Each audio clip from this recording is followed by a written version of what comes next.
Welcome back people. आज मैं एक और एलईडी का बोर्ड लेके आया हूँ, पैनल लेके आया हूँ। ये काफ़ी छोटा पैनल है। ये चल रहा है कि नहीं चल रहा है इसे चेक करते हैं। एक ज़माना था जब ये ट्यूबलाइट थी। ट्यूबलाइट हम लोग घर पे ही ठीक कर दिया करते थे, या तो उसका स्टार्टर रिप्लेस करते थे या तो ट्यूबलाइट रिप्लेस करते थे। उससे ज़्यादा कुछ भी नहीं था। चोक हम खुद रिप्लेस नहीं करते थे क्योंकि वो उसके पीछे स्क्रू खोलने पड़ते थे, वायरिंग करनी पड़ती थी, उसके बाद चोक रिप्लेस होता था। अभी ज़माना आ गया है एलईडीज़ का। आई डोंट थिंक हम में से ज़्यादा करके लोग इसे रिपेयर करते हैं, इसे हम फेंक देते हैं। फॉल्ट चाहे कुछ भी हो, अगर चल नहीं रहा है तो फेंक दिया। तो मैं कोशिश कर रहा हूँ इसे खोल के चेक करने के लिए इसमें क्या चीज़ें हैं। अगर जो रिपेयर हो सकती है तो करें, नहीं हो सकती है तो डिस्कार्ड कर दीजिए। अभी ये जो एलईडी है ये लाइट्स फॉरएवर का एलईडी पैनल है। ये उनकी सीरीज़ है।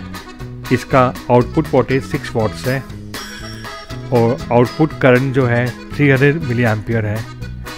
It works on AC 100 to 260 volts, 50 to 60 hertz. देखें इसे ऑन करके ये क्या कह रहा है। ये मैंने पहले से कनेक्ट कर लिया, ईजियर फॉर मी। ये ब्लिंक कर रहा है। जैसे पहले के ज़माने में ट्यूबलाइट ब्लिंक करती थी तो इशू था आपके स्टार्टर का। अभी ये ब्लिंक करिए तो इसमें स्टार्टर तो नहीं है, इसके अंदर डायरेक्ट एक सप्लाई है, सप्लाई यूनिट है which is called as a driver, and a display unit which has got LEDs fixed on the corners of this heat sink। तो ये फॉल्ट हम रिपेयर करेंगे। लास्ट टाइम भी एक LED थी, 3 LEDs थी, उसमें से एक ब्लिंक कर रही थी। उस वक्त तो मैंने स्वैप मेथड यूज़ करके एक पैनल को रेडी कर दिया। अभी इस वक्त मैं स्वैप मेथड यूज़ नहीं कर सकता क्योंकि मेरे पास एक ही है।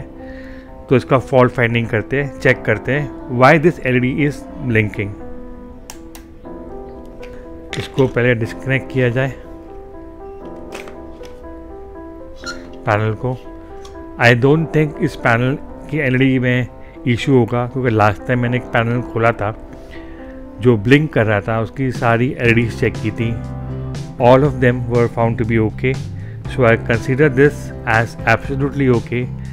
The problem is in this driver circuit. So let's open it up.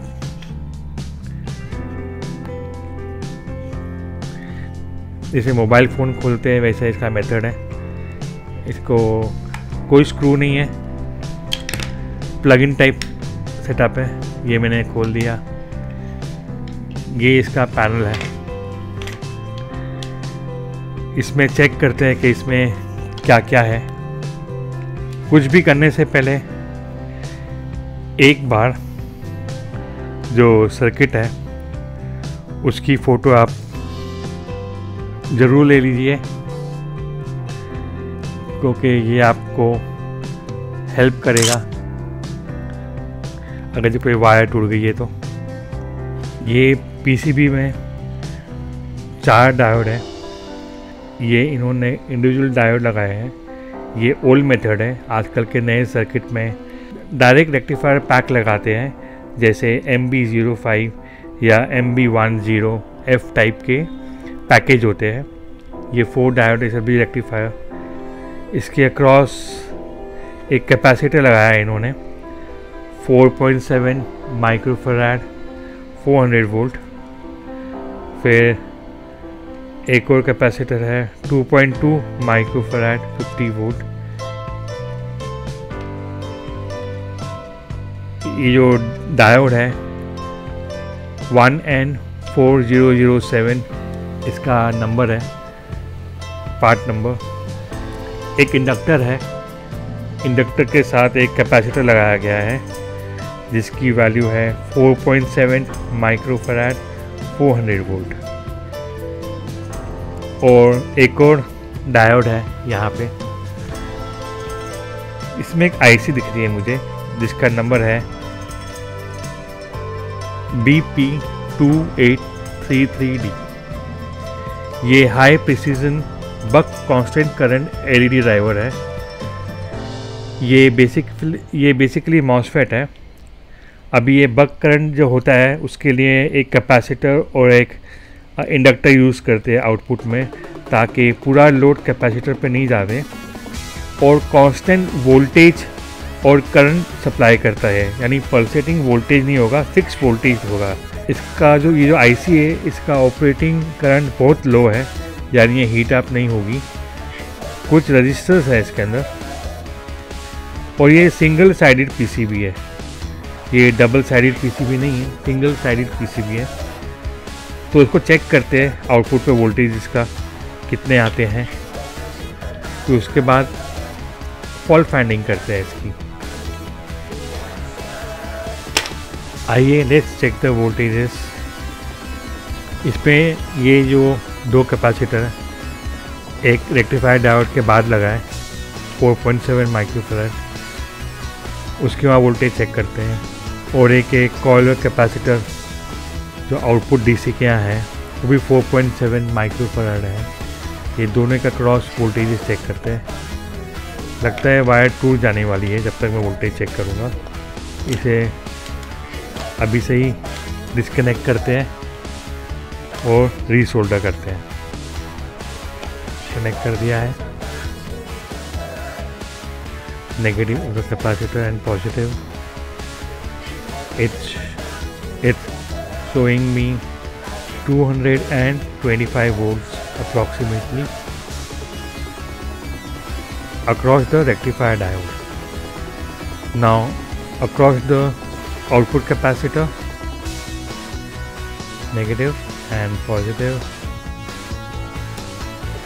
multimeter DC 50 volt के रेंज में, it's showing me 40 volt but the voltages are fluctuating. आप नीडल देख सकते हैं हिल रहा है। ये नीडल हिलना नहीं चाहिए क्योंकि ये जो इसमें जो आईसी यूज़ की गई है वो बैक करंट आईसी है। it should be a constant voltage, so there is something which is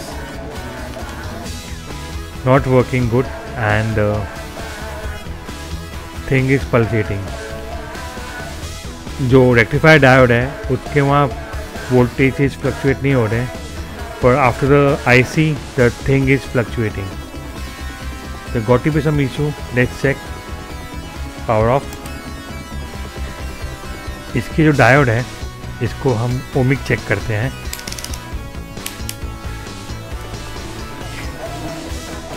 to check whether one of them have gone bad. पहले हम ब्रिज चेक कर रहे हैं। In circuit without supply, this is forward bias, one diode, forward bias, second diode, forward bias,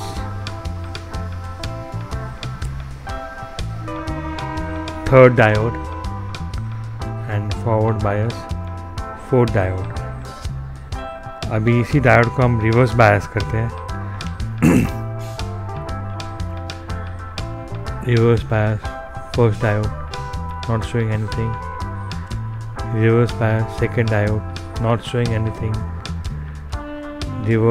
Reverse bias, third diode, not showing anything. Reverse bias, fourth diode, not showing anything. All the four diodes are okay. Now let me check this diode, the bigger diode. I don't know its number. Reverse bias, forward bias, all the diodes are okay. Now let me check the capacitors.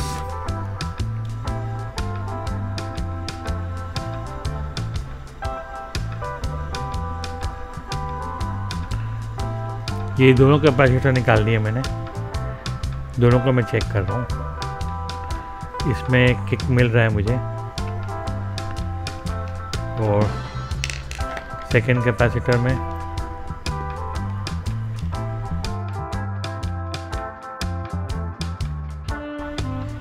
इसमें ज़रा भी kick नहीं मिल रहा है। Normally capacitor charge होके the needle bounces back to 0। देखिए this capacitor is good, this capacitor is absolutely good.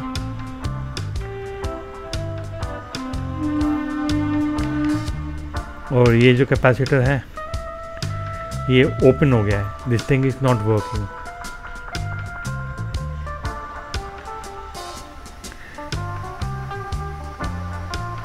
सो इसे रिप्लेस करते हैं हम पहले और फिर ऑन करते हैं। Let's see how things work. This is the bad capacitor, this is the good capacitor. जो अच्छा वाला कैपेसिटर था मैंने वापस फिक्स कर दिया है, सोल्डर कर दिया है। ये आउटपुट पे लगा हुआ है, ये जो पॉइंट है जो एलईडी पैनल की तरफ जाता है, ये कैपेसिटर ओके है। ये मैं रिप्लेस करता हूँ। जो नॉर्मली पावर सप्लाई में यूज़ करते हैं वो कैपेसिटर है मेरे पास, तो उसको हम यूज़ करेंगे।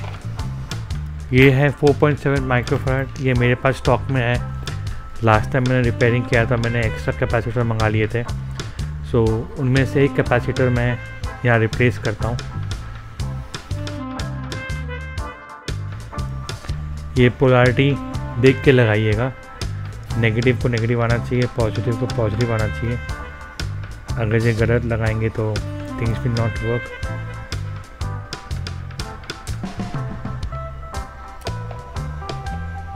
ठीक है, इसे भी सोल्डर कर देते हैं।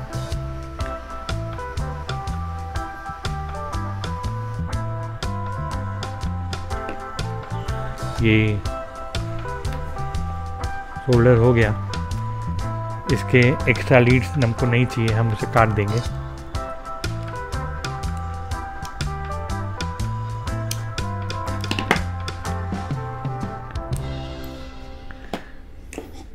ऑन करते हैं।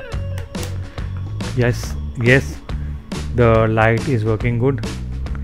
सो there was a faulty capacitor, उसका cost at the most 10 rupees होगा। So I replace a single capacitor and the fault is solved. Voltage test करते हैं। 250 के रेंज में डीसी आउटपुट है इसका।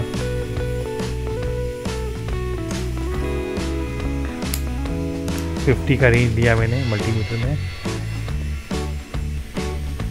ये मेरे को 12 वोल्ट के आसपास दिखा रहा है। 12 वोल्ट है एज अ डीसी आउटपुट। और जो इसका क्रॉस कैपेसिटर है